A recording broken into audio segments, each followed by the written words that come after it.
దేవునికి మహిమ కలుగును గాక. ఆమేన్.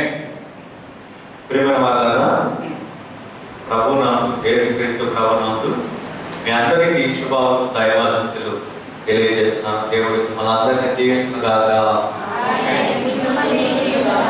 ఆమేన్. గత వారం అబ్రహాము యొక్క జీవన విధానాన్ని గురించి కొన్ని విషయాలు నేర్చుకున్నాం. మరి ఈరోజు ఇస్సాకు జీవిత విధానంలో ఈనాటి సమాజానికి, నేటి సంఘానికి అవసరమైన ఆధ్యాత్మిక విషయాలను మనం నేర్చుకోబోతున్నాం. కాబట్టి ఇస్సాకు జీవన విధానం, లైఫ్ స్టైల్ ఆఫ్ ఐజాక్ అన్నది మన అంశం కావచ్చు. ఈ అబ్రహాము జీవితంలో మనం చూసిన కుటుంబ జీవితం, ఆత్మీయ జీవితం, సామాజిక జీవితం, ఈ మూడు కోణాలను ఏ రీతిగా మనం పరిశీలన చేసామో ఇస్సాకు జీవితంలో కూడా ఆ మూడు కోణాలను మనం స్పర్శిస్తూ ధ్యానం చేద్దాం. ఎందుకంటే నేటి సమాజానికి, సంఘానికి, ప్రతి విశ్వాసం కూడా ఈ మూడు జీవన విధానం చాలా ప్రాముఖ్యం. కుటుంబ జీవితం చాలా ప్రాముఖ్యమైనది, ఆత్మీయ జీవితం అత్యంత ప్రాముఖ్యమైనది. అలాగే సమాజంలో మనం జీవితం కనుక సామాజిక పరమైనటువంటి విలువలు, గౌరవం, మర్యాద, జీవన విధానం మనకు చాలా ప్రాముఖ్యం. కనుక ఆ కోణంలో మన ఇస్సాకు జీవితాన్ని కూడా ధ్యానం చేద్దాం. మొదటగా కుటుంబ జీవితం. ఇస్సాకు యొక్క కుటుంబ జీవితం ఎలా ఉంది, ఆయన ద్వారా మనం నేర్చుకోవాల్సిన పాఠాలు ఏమి? ఇస్సాకు తండ్రి అబ్రహాం. ఇస్సాకు తండ్రి పేరు అబ్రహాం, తల్లి పేరు శారా. ఇస్సాకు అన్న మాటకు అర్థం నవ్వు. అబ్రహాముకు 100 సంవత్సరాల వయసు ఉన్నప్పుడు, శారాకు 90 సంవత్సరాల వయసు ఉన్నప్పుడు ఇస్సాకు పుట్టాడు. 8వ రోజున సున్నతి చేయబడ్డాడు. అది కారణం 21వ అధ్యాయం 4వ వచనం మనం చదివితే, మరియు దేవుడు అబ్రహాము ఆజ్ఞాపించిన ప్రకారము అతడు 8 దినముల వాడై ఇస్సాకు తన కుమారునికి సున్నతి చేశాడు. ఈ సున్నతి అన్నది దేవునికి, తన పిల్లలకు మధ్య ఉన్న నిబంధనకు సాదృశ్యం. అది అబ్రహాముకు దేవుడు ప్రారంభించాడు. అబ్రహాముకు ముందున్న నిబంధన నోవహుతో ఒక నిబంధన చేశాడు. ఇక భూమి మీదకి జల ప్రళయాన్ని నేను రప్పించకుండా ఉండడానికి నీతో చేస్తున్న నిబంధన ధనస్సు.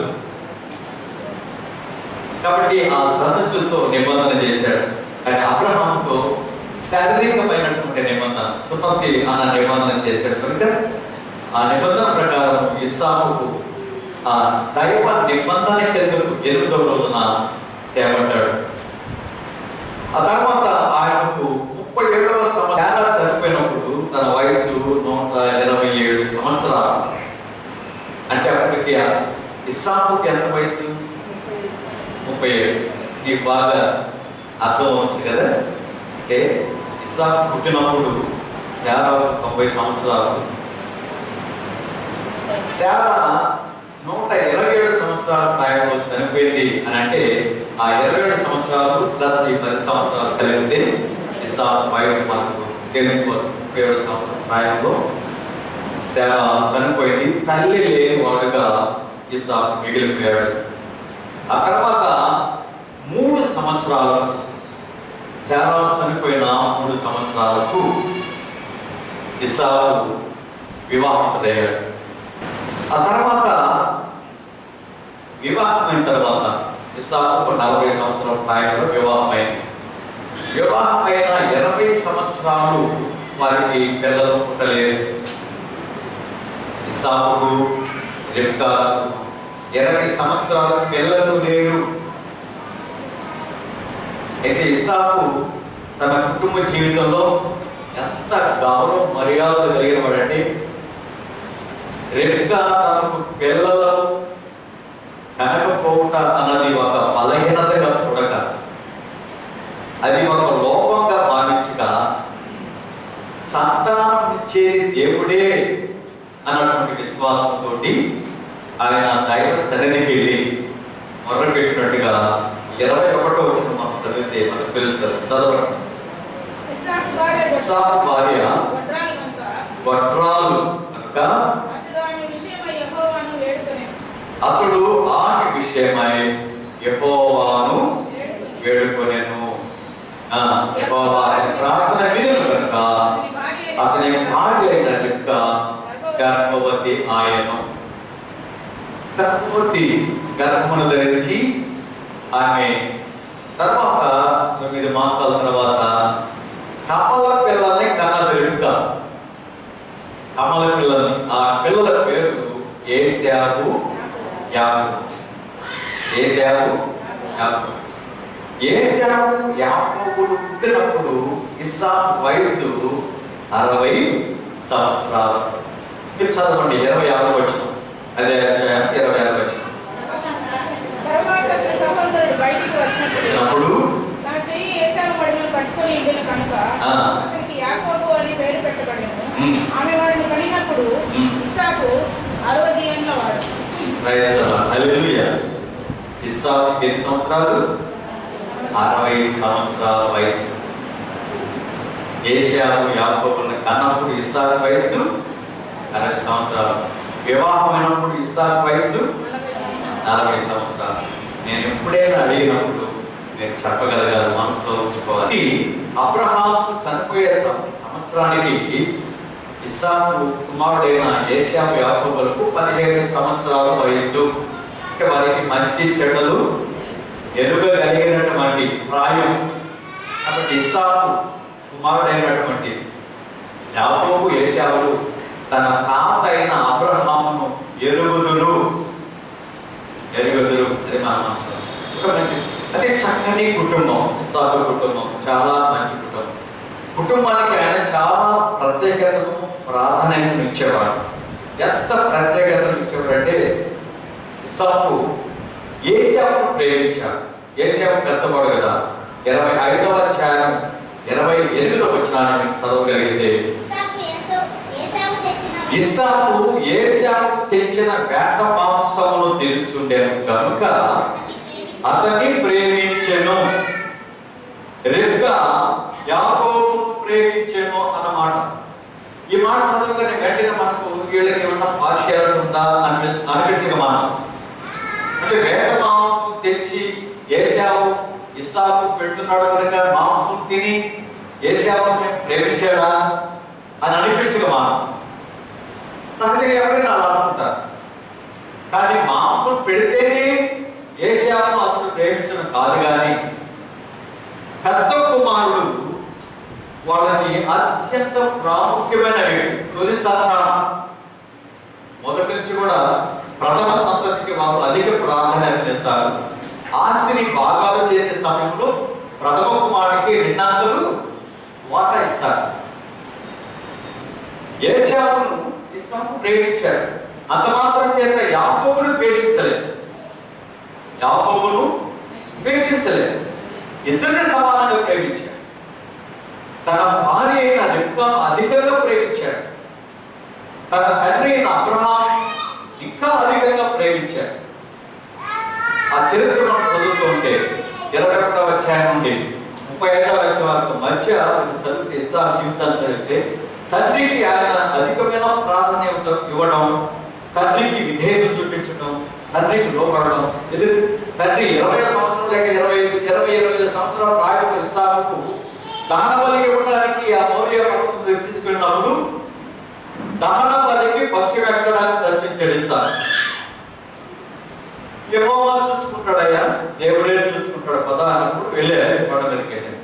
బలిపీఠం కట్టిన తర్వాత నీవే ఆ బలి పశువు అని ఇస్సాకును బంధించి ఆ బలిపీఠం మీద పశువు వలె పండు పెడుతున్నప్పుడు మృతుడైనటువంటి అబ్రహాము చేతుల నుండి ఇస్సాకు తప్పించుకోవాలి అన్న ఆలోచన ఉంటే ఒకవేళ తప్పించుకోవడం చాలా సులువు.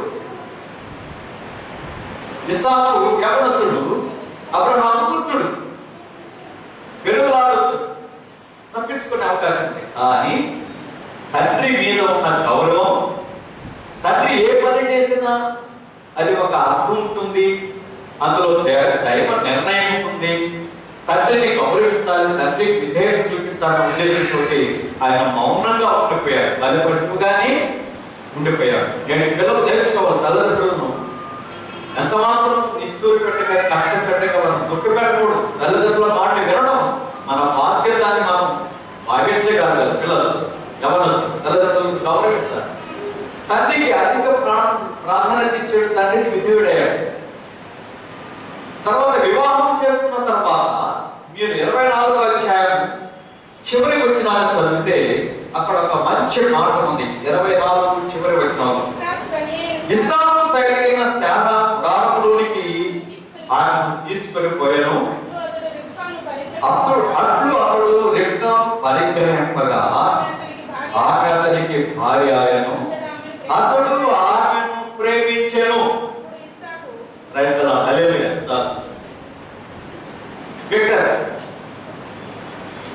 ఇస్సాకు రిబ్కాను ప్రేమించెను. ఇస్సాకు తన భార్య అయిన రిబ్కాను ప్రేమించెను. కాబట్టి వివాహమైన తర్వాత తన జీవిత సహకారి భాగస్వామి అయిన తన భార్య రిబ్కాను ప్రేమించడం అతడు నేర్చుకున్నాడు.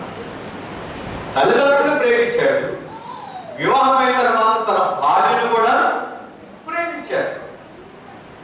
పిల్లలు పుట్టిన తర్వాత ఏశావును ప్రేమించాడు, యాకోబును కూడా అతను ప్రేమించాడు.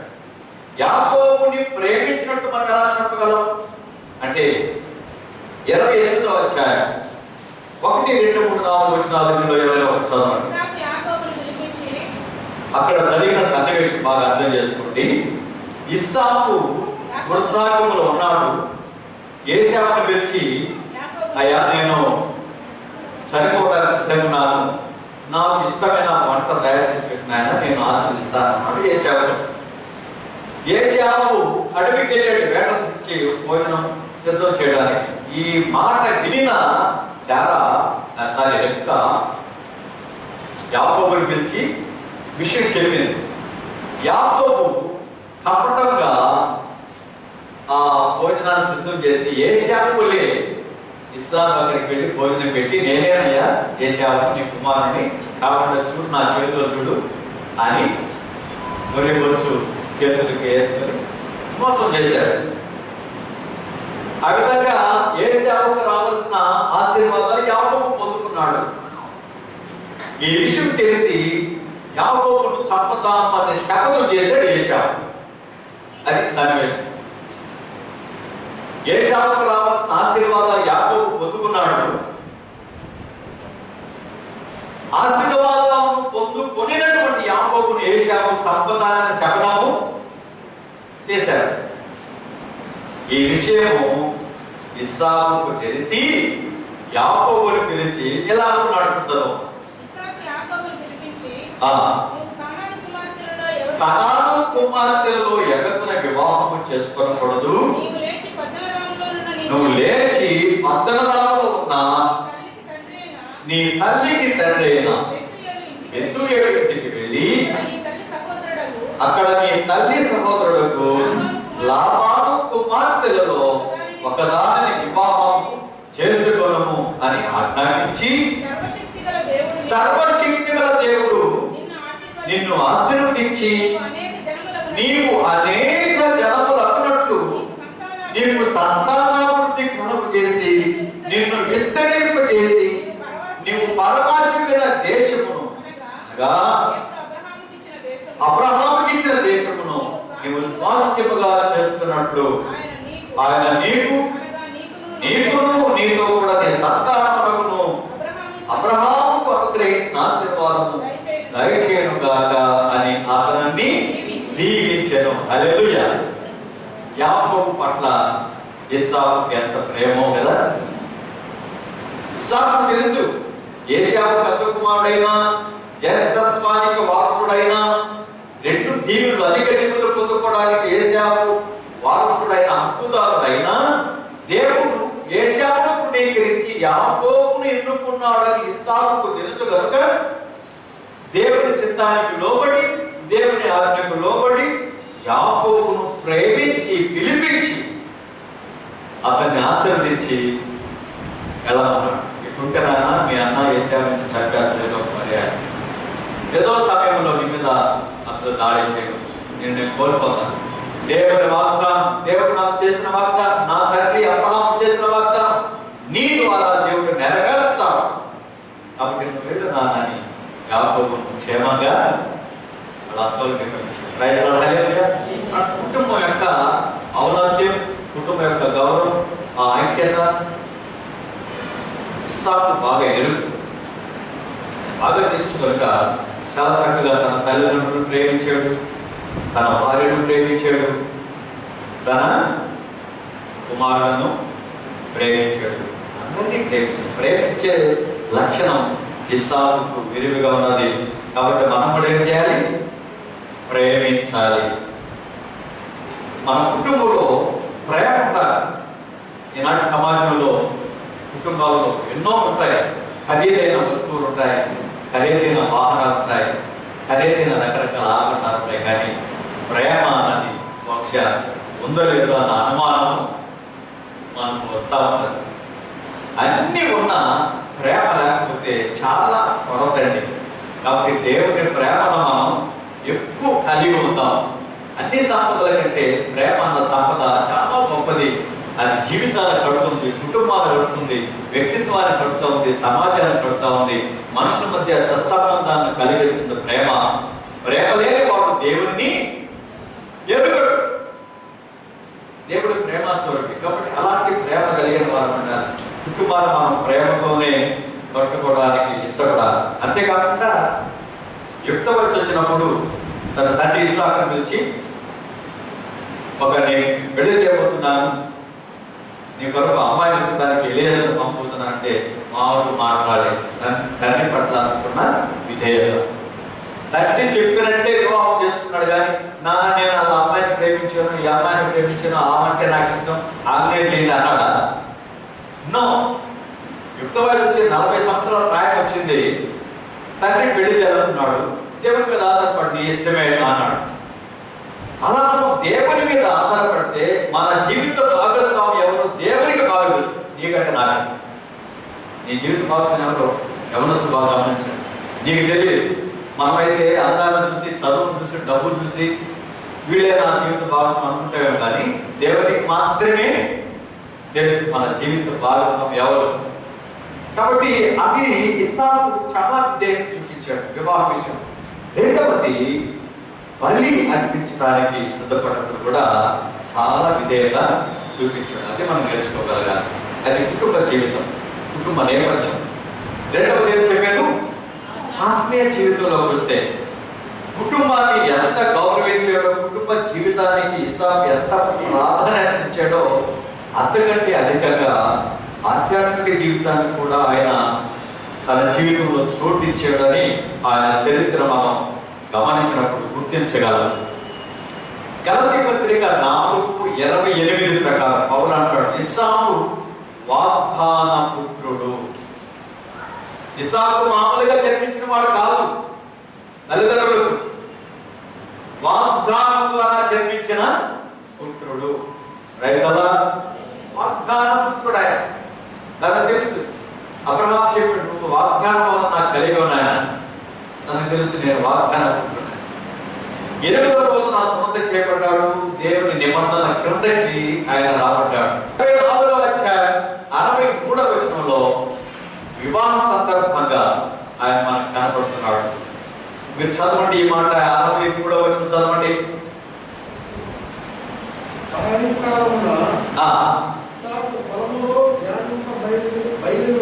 వెళ్ళి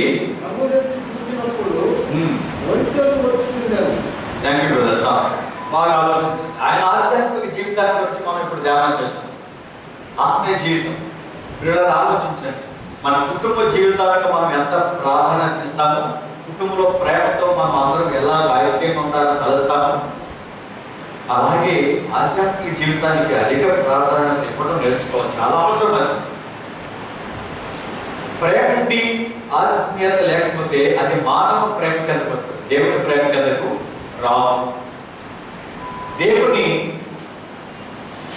దేవునితో మనకు అవినాభావ సంబంధం, సరైనటువంటి సహవాసం ఉండాలి. అది ఆధ్యాత్మిక జీవితానికి ఫలమానం.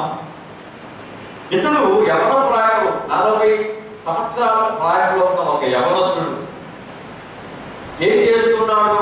43 వచ్చి చదివితే ఆయన ప్రతిరోజు పొలంలోకి ఏకాంతంగా వెళ్ళి తన భవిష్యత్తును గురించి ప్రార్థన చేసుకుంటూ ఉండేవాడు. మెట్టుకు ఈ 24వ అధ్యాయం చూస్తే వివాహము కొరకై వివాహం చేయడానికి ఒక పాపను, ఒక కన్యకను, ఒక వధువుని వెతకడానికి వెళ్ళారు తన ఇంటి పనివాడు. అప్పుడు ఈయన పొలంలోకి ఏం ప్రార్థన చేసుకుంటా ఉండవచ్చు మనకు అర్థమైపోతుంది. తన చదువు కొరకు ప్రార్థన చేసుకుంటాడా, తన వ్యాపారం కొరకు ప్రార్థన చేసుకుంటాడా, తన మగల కొరకు ప్రార్థన చేసుకుంటాడా? ఆ సమయంలో నాకు వివాహం చేయబోతున్న మా నాన్న మా ఇంటి సేవకులు అమ్మాయి తీసుకురావడానికి వెళ్ళారు, పెళ్లి కుమార్ తీసుకురావడానికి వెళ్ళారు అని తెలిసినప్పుడు ఇస్సాకు ఏమో ప్రార్థన చేసుకుంటాడు? నాకు మంచి జీవిత భాగస్వామిని నువ్వు దొరికినట్టుగా చేయి స్వామి. మా ఇంటి దాసులు వెళ్ళారు, వారి ఆలోచన వారి జ్ఞానం అంతా పక్కన పెట్టి మీ చిత్తమే జరిగించయ్యా అని ప్రార్థన చేసుకుంటూ ఉంటాడు. అప్పుడు సరిగా మనం ఆలోచన చేయొచ్చు. కాబట్టి తన వివాహ విషయంలో దేవుని మీద ఆధారపడ్డాడు ఇస్సాకు. రైతలా ఇది ఆత్మీయపరుడు చేసే పని. నేటి క్రైస్తవ సమాజంలో వివాహం కొరకే సిద్ధపడుతున్న యువకులు మీ వివాహ విషయంలో అధికంగా మీ తల్లిదండ్రుల కంటే, మీ సంఘ కాపరి కంటే, మీ స్నేహితుల కంటే అధికంగా దేవుని మీద ఆధారపడటం శ్రేయస్కరము. చాలా ఉన్నతమైనటువంటి జీవితం మీకు కావాలంటే దేవుని మీద ఆధారపడడం నేర్చుకోండి. ఇస్సాకు పని చేశారు. మీరు గమనించండి, ఇస్సాకు తండ్రి అయిన అబ్రహాముకు శారా కాకుండా ఆగరు భార్యగా ఉన్నది, కెతూరా కూడా భార్యగా ఉన్నది. ఆ తర్వాత ఇస్సాకు కుమారుడు ఏశావు చూస్తే 6 భార్యలు ఏశావుకు, యాకోబు చూస్తే 4 భార్యలు. కానీ ఇస్సాకుకు ఒకే ఎవరమే యొక్క కారణం ఏంటి? ఇస్సాకు దేవుని మీద ఆధారపడిన కారణం చేత, సూటబుల్ హెల్పర్ దేవుడు దానికి ఇచ్చిన కారణం చేత అతడు తగ్గిపోలేదు, తొలగిపోలేదు. ఆ కుటుంబ వ్యవస్థను చక్కగా తమ దాంపత్య జీవితాన్ని కొనసాగించాడు. హల్లెలూయా. కాబట్టి రెండవ విషయంలో తన ఆధ్యాత్మిక జీవితంలో వివాహ సందర్భంగా ఆయన దేవుని సన్నిధిలో ప్రార్థన చేసినట్టుగా మనం చూస్తున్నాం. ఆ తర్వాత వివాహం అయిన తర్వాత 20 సంవత్సరాలు పిల్లలు కనకపోవడం చూచిన ఇస్సాకు చేసిన పని 25వ అధ్యాయం 21వ వచనం. ఇస్సాకు భార్య గొడ్రాలు కనుక అతడు ఆమె విషయమై యెహోవాను వేడుకొనెను. యెహోవా అతని ప్రార్థన వినిన కనుక అతని భార్య అయిన రెబ్కా గర్భవతి ఆయను. వివాహ విషయంలో దేవుని మీద ఆధారపడ్డాడు, సంతాన విషయంలో కూడా దేవుని మీద ఆధారపడ్డాడు. ఇంకొక విషయం కూడా చదవండి, 26వ అధ్యాయం 25వ వచనం మనం చదివితే, అక్కడ అతడు ఒక బలిపీఠము కట్టించి యెహోవా నామమున ప్రార్థన చేసి అక్కడ తన గుడారము వేశాడు. దీని నేపథ్యం ఏంటంటే, అబ్రహాము దినములో వచ్చిన మొదటి కరువుగా మరొక కరువు వచ్చినప్పుడు ఇస్సాకు కూడా ఫిలిస్తీన్ దేశానికి వెళ్ళాడు. ఇందాక మనం చదువుకున్నాం, మమతా సిస్టర్ చదివే 26వ అధ్యాయం 5వ వచనం. ఫిలిస్తీన్ దేశానికి ఇస్సాకు వెళ్ళిన తర్వాత కరువు బారిన రక్షించుకోవడానికి దేవుడు ప్రత్యక్షమయ్యి, ఇస్సాకు నీ తండ్రి అయిన అబ్రహాము ఐగుప్తుకి వెళ్ళినట్టుగా నువ్వు పొరపాటు కూడా ఐగుప్తుకి వెళ్ళవద్దు. ఈ కరువు నుండి నిన్ను రక్షించుకోవడానికి ఐగుప్తు వైపు వెళ్ళవద్దు, ఇక్కడే ఉండు, నేను నిన్ను పోషిస్తాను, ఆశీర్వదిస్తాను వాగ్దానం చేశాడు. సరే, కొంతకాలానికి ఆ గెరార్ దేశానికి సంబంధించిన వారు, గెరార్ ప్రాంతానికి సంబంధించిన వారు, ఫిలిష్తీయుల ప్రాంతానికి సంబంధించిన వారు ఇస్సాకు యొక్క అభివృద్ధిని చూచి వారలేక, ఇస్సాకు యొక్క మంచితనాన్ని చూచి వారలేక ఇతడి యొక్క అభివృద్ధికి ఆటంకం కలిగించారు.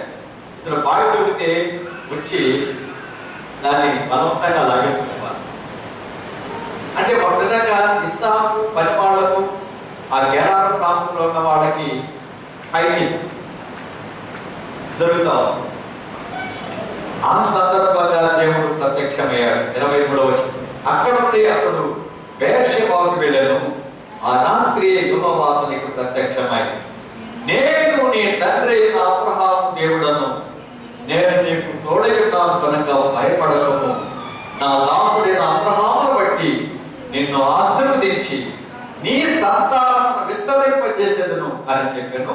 అప్పుడు వారు అక్కడ యెహోవా నామమున బలిపీఠం కట్టి ప్రార్థన చేసి, తనకు ప్రత్యక్షమై తన తండ్రికి చేసిన వాగ్దానం తనకు చేసిన దేవునికి బలిపీఠం కట్టి ప్రార్థన చేస్తున్నాడు. ఇలా ఇస్సాకు ఎక్కడికి వెళ్ళినా బలిపీఠం కట్టి ప్రార్థన చేయడం, వివాహ విషయంలో ప్రార్థన చేయడం, పిల్లలు లేకపోతే ప్రార్థన చేయడం, ఆ గొడవల నుండి సమాధానం దేవుడిస్తే అక్కడ ప్రార్థన చేయడం, ఈ ప్రార్థన జీవితం అనేది ఇస్సాకు, నేను అనుకుంటున్నాను, తన తండ్రి అయిన అబ్రహాము జీవితంలో నేర్చుకొని ఉండవచ్చు. తల్లిదండ్రులు గమనించాలి. మీ పిల్లలు ప్రార్థన పనులు కావాలంటే, మీ పిల్లలు బైబిల్ చదవాలంటే, మీ పిల్లలు దేవుని భయభక్తులు నిలపాలంటే, మీ పిల్లలు ఆత్మీయంగా బలపడాలంటే దానికి మీరే మార్గదర్శకులుగా ఉండాలి. మీరు బైబిల్ చదవరు, మీరు ప్రార్థన చేయరు, మీరు మందిరం పట్ల ఆసక్తి చూపించరు, ఆధ్యాత్మిక జీవితం మీకు పడదు, కానీ మీ పిల్లలు మాత్రం అన్ని చేయాలని కోరుకోవడం డాష్ ఆశ. ఏ ఆశ? దురాశ. దురాశ దుఃఖమునకు. కాబట్టి మీ పిల్లలు ఎలా ఉండాలని మీరు అనుకుంటున్నారో మొదటిగా మీరు ప్రారంభించండి. అబ్రహాము జీవితంలో ఎక్కడికి వెళ్ళినా బలిపీఠం కంటే అనుభవం ఉంటుందని చెప్పాను కదా. ప్రార్థన చేసేవాడు, ఇస్సాకు గమనిస్తూ ఉండేవాడు. కనుకని మన జీవితంలో ఏ కొరత వచ్చినా, ఏ అవసరత వచ్చినా నేను దేవుడి సన్నిధికి వెళ్ళి ప్రార్థన చెయ్యాలి అని ఇస్సాకు నేర్చుకున్నాడు. రైతులా హల్లెలూయా. ఆ రీతిగా ఇస్సాకు తన ఆధ్యాత్మిక జీవితాన్ని చక్కగా జీవించాడు, చక్కగా జీవించాడు. చివరికి తనకు పుట్టినటువంటి పిల్లలు ఏశావు, యాకోబులకు ఆయన ఆ ఆధ్యాత్మిక బలంతో ఆశీర్వదించాడు. చూడండి ఎలా ఆశీర్వదించాడో. 27వ అధ్యాయం చూద్దాం. 27వ అధ్యాయం 27, 28, 29 వచనాలు చదవండి. ఇతను యాకోబు అన్నమాట. అప్పుడు అంటే అతన్ని ముద్దు పెట్టుకుని, అతన్ని ఎవరు? యాకోబును ముద్దు పెట్టుకున్నాను. అతని వస్త్రముల వాసన చూచి అతను దీవించి ఇలా అంటున్నాడు, ఇదిగో నా కుమారుని సువాసన, యెహోవా దీవించిన చేతి సువాసన వలె ఉన్నది. ఆకాశం మంచు, భూసారము, విస్తారమైన ధాన్యమును, ద్రాక్షారసమును దేవుడు నీకు అనుగ్రహించును గాక అని ఇస్సాకు యాకోబును దీవిస్తున్నాడు. జనములు నీకు దాసులవుతారు, జనములు నీకు సాగిల పడతారు, నీ బంధు జనములకు నువ్వు ఏలికడుతావు, నీ తల్లి పుత్రుడు నీకు సాగిల పడుతుడు, నేను శపించవారు శపించబడదురు, నేను దీవించవారు దీవించబడదురని యాకోబు ఇస్సాకు ఆశీర్వదించారు. ఏం చేయాలి? తల్లిదండ్రులు దీవించాలంటే దీవించండి. మీ పిల్లలు యోగ్యులైనా అయోగ్యులు కాకపోయినా మీరు దీవిస్తూ ఉన్నాడంటే. దీవించడం మన పని, చెప్పించడం మన పని కానీ కాదు. మీ పిల్లలు మీ మాట విన్నా వినకపోయినా మీరు దీవిస్తున్నాం అన్నాడు. యాకోబు దీవించాడు. రెండవ పర్యాయం ఏశావు వచ్చాడు. నాన్న, నీ దగ్గర ఒకే దీవెన ఉందా? 2 దీవెనలు లేవా? యాకోబును మాత్రమే దీవిస్తావా? నన్ను కూడా దీవించునా అంటే ఆయన ఆ దీవెనలన్నీ యాకోబు తీసుకెళ్ళిపోయాడు. ఇక నా దగ్గర దీవెన ఏమీ లేదు, నా దగ్గర ఏముందో అదే నేను ఇస్తాను, నా దగ్గర మిగిలి ఏమున్నదో అదే నేను ఇస్తానని చెప్పి 39వ వచనం నుండి 40వ వచనం వరకు నీ నివాసం భూస్థాపన లేక పైనుండి పడు ఆకాశం మంచు లేక ఉంటుంది. నీ కత్తి చేత నేను బ్రతుకుతున్నాను, నీవు దాసుడిగా ఉంటావు, నీవు తిరుగులాడుచుండగా నీ మెడ దగ్గర నుండి అతని కాడి విరిచివేయదు అని అతనికి ఉత్తరమిచ్చాడు. అదే మిగిలిన ఆశీర్వాదం. ఏశావును అలా దీవించాడు. ఏశావుకు ఎలాంటి దీవెన ఇస్సాకు ఇచ్చాడో అలా జరిగింది. యాకోబుకు ఎలాంటి దీవెన ఇస్సాకు ఇచ్చాడో అలాగే జరిగింది. అది తన ఆధ్యాత్మిక జీవితానికి గొప్ప ఫలితం అని మనం భావించగలగాలి.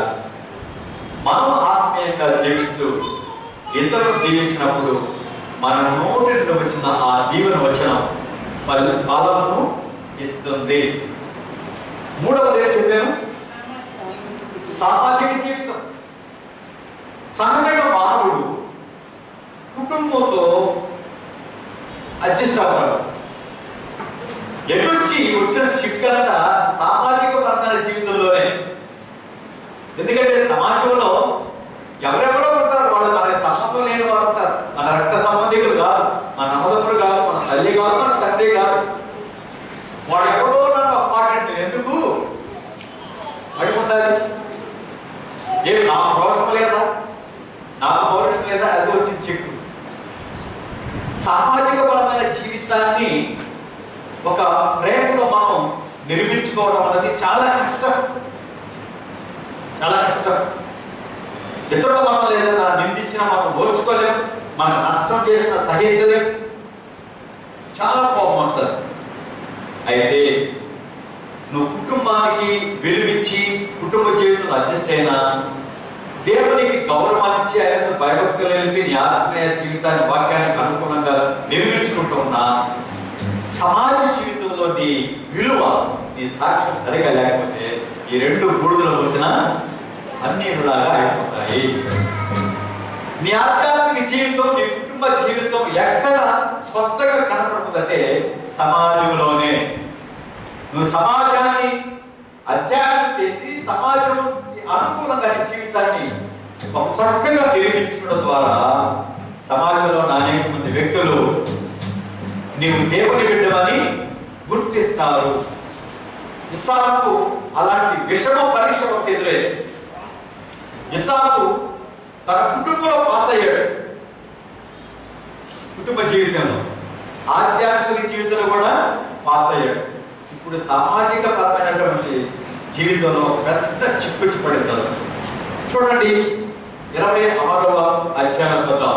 అక్కడ వచ్చిన సమస్య ఏమిటంటే ఫిలిస్తీన్ దేశంలో పరవాసిగా ఉన్నాడు ఇస్సాకు. ఏ దేశంలో? ఫిలిస్తీన్ దేశంలో. గెరారు ప్రాంతంలో, ఫిలిస్తీన్ దేశము గెరారు ప్రాంతంలో అబీమెలెకు ఆ ప్రాంతానికి రాజు. కరువు దినాల కనుక అక్కడ కొంత పొలాన్ని కౌలుకు తీసుకొని వ్యవసాయం చేయ ప్రారంభించాడు. 12వ వచనం మనం చదివితే ఇస్సాకు ఆ దేశమున్న వాడై విత్తనం వేసి ఆ సంవత్సరం 100 అంతల ఫలము పొందుకున్నాడు. యెహోవా అతనిని ఆశీర్వదించిన కనుక ఆ మనుషుడు గొప్పవాడు అయిపోయాడు. ఏ దేశంలో? తనకు కాని దేశంలో, పరాయి దేశంలో ఒక గొప్పవాడుగా మారిపోయాడు. అతడు మిక్కిలి గొప్పవాడు వరకు క్రమక్రమముగా అభివృద్ధి పొందుతూ వచ్చాడు. అతనికి గొర్రెల ఆస్తియు, గొడ్ల ఆస్తియు, దాసులు, గొప్ప సమూహమును కలిగి ఉన్న ఫిలిస్తీయులు అతని యందు అసూయపడిరి. ఇస్సాకు యేడల ఫిలిస్తీయులు అసూయపడ్డారు. అతని తండ్రి అయిన అబ్రహాము దినములలో అతని తండ్రి దాసులు త్రవ్విన బావులన్నిటిని ఫిలిస్తీయులు మన్ను పోసి పూడ్చివేశారు. నష్టాన్ని కలుగు చేశారు ఇస్సాకు. బాగా అర్థం చేస్తారు. ఇస్సాకు కొంత నష్టం ఇస్సాకు కలిగింది. దేవుడే కొంతని హెచ్చిస్తున్నాడు, ఆశీర్దిస్తున్నాడు. అక్కడున్న ప్రజలేమో తన నష్టాన్ని కలుగు చేయడానికి ప్రయత్నం చేస్తున్నారు. తర్వాత వీళ్ళు వెళ్ళి మరొక బావి తవ్వి దానికి ఏసేకర్ పేరు పెట్టారు. వాడు వచ్చి ఇది మా ప్రాంతం, ఈ బావి మాది అని దాన్ని లాగేసుకున్నారు. మరి అక్కడ నుండి ఇంకో కొంత దూరం వెళ్ళి మరొక బావి తవ్వి దానికి శ్రద్ధ అని పేరు పెట్టారు. అక్కడ కూడా వచ్చి ఈ బావి మాది, ఈ ప్రాంతం మాది అని లాగేసుకున్నారు. ఇస్సాకు అక్కడ నుండి మళ్ళా కొంత దూరం వెళ్ళి మరొక బావి తవ్వాడు, దానికి రెహబోతు అని పేరు పెట్టారు. బాగా ఆలోచించారా? వాళ్ళ తండ్రి అబ్రహాం తవ్విన బావులన్నీ పూడ్చడం మాత్రమే కాకుండా ఇస్సాకు కొత్తగా బావులు తవ్విస్తుంటే వాటిని వాడు లాగేసుకుంటా ఉంటే ఇస్సాకు కోపం వస్తుంది కదా. కానీ కోపమే రాలేదు ఇస్సాకు. రైతులు అడగలిగా వాళ్ళు అడగగానే వాళ్ళకి ఆ బావిని ఇచ్చేసి మరి కొంత దూరం వెళ్ళి మరొక బావిని ఆయన తవ్వేవాడు. ఎంత సహనం అండి, ఎంత సహనం, ఎంత ఓర్పు. వ్యవహారానికి దూరంగా ఉండేవాడు, వ్యాఖ్యాలకు దూరంగా ఉండేవాడు, గొడవలకు దూరంగా ఉండేవాడు. తనకు కావలసిన సమాధానమే కానీ వ్యాఖ్యము కాదు. ఇరుగు పొరుగు వారితో సాధ్యమైనంత వరకు పవన్ చెప్పినట్టుగా శక్యమైతే మీరు సమాధానంగా ఉండ కానీ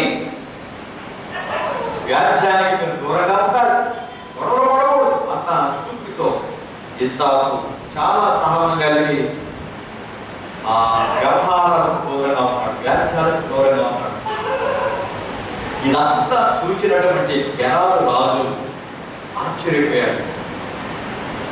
ఇస్సాకు ఎంత సహనం ఎక్కడది అని ఒక మాట అన్నాడు. ఇస్సాకు నిశ్చయముగా యెహోవా నీకు తోడైనట్టు మేము చూచితిమి. 28వ వచనంలో అంటాడు, వారంతా నిశ్చయముగా యెహోవా నీకు తోడై ఉండుట మేము చూచితిమి. హల్లెలూయా. ఇస్సాకు నువ్వు సామాన్యమైన వ్యక్తివి కాదు నాయన. ఆలోచించండి, మన ఎదుట, మన వెనుక, మన ప్రక్కల ఒకవేళ మనల్ని ఇబ్బంది పెట్టేవాడున్నారా? భయపడవద్దు. మనల్ని నష్టపరిచేవాడున్నారా? భయపడవద్దు. ఇస్సాకు చూడండి, అతనికి నష్టం కలిగించినా అతను సహించాడు, భరించాడు, ఓపిక పట్టాడు. అతనున్న సహనాన్ని వారు చూచి దేవుడు నీకు తోడై ఉన్నాడు అని గమనించారు. మనం సహిద్దాం. సమాజంలో మనల్ని ద్వేషించేవారు, మనల్ని కష్టపెట్టేవారు, మనకు కీడు చేసేవారు ఉన్నప్పటికీ ఓపికతో మనం సహించాలి. యేసయ్య చెప్పాడు, లోకములో మీకు శ్రమ కలుగును, భయపడకుండి, నేను లోకమును జయించి ఉన్నాను. యోహాను సువార్త 16:33 మనం చూడగలం. అలాగే మత్తయి సువార్త 10:16 ప్రభు అంటాడు, తోడేళ్ల యొద్దకు గొర్రెలను పంపినట్టుగా నేను మిమ్మల్ని పంపుచున్నాను. జాగ్రత్తగా ఉండండి, సహనం కలిగి ఉండండి. పేదరు అయితే ఇంకొక అడుగు ముందుకేసి అంటున్నాడు. పేదరు రాసిన మొదటి పత్రిక 2:13 నుండి మనం చదివితే మీరు ఎవరైనా చదవచ్చు, నేను ముగిస్తున్నా. పేదరు రాసిన మొదటి పత్రిక 2:13 నుండి మనుషులు నియమించు ప్రతి కట్టడము ప్రభు నిమిత్తమై లోబడి ఉండండి. రాజు అందరికీ అధిపతి అనియు నాయకులు దుర్మార్గులకు ప్రతిదండన చేయుటకును సన్మార్గులకు మెప్పు కలుగుటకును రాజు వలన పంపబడిన వారనియు వారికి కూడా లోబడి ఉండండి. ఎలాగా మీరు ఎలా యుక్త ప్రవక్తలు గలవారై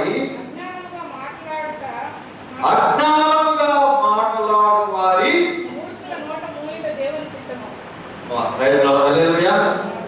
యుక్త ప్రవక్తన గలవారై అంటే మేలు చేయవారై అజ్ఞానముగా మాట్లాడు మూర్ఖుల నోరు మూయన దేవుని చిత్తం. స్వతంత్రులై ఉండండి, దుష్టత్వమును కప్పిపెట్టుటకు మీ స్వాతంత్రము వినియోగపరచగా దేవునికి దాసులమని లోబడి ఉండండి. అందరినీ సన్మానించండి, సహోదరులను ప్రేమించండి, దేవునికి భయపడుడి, రాజును సన్మానించండి.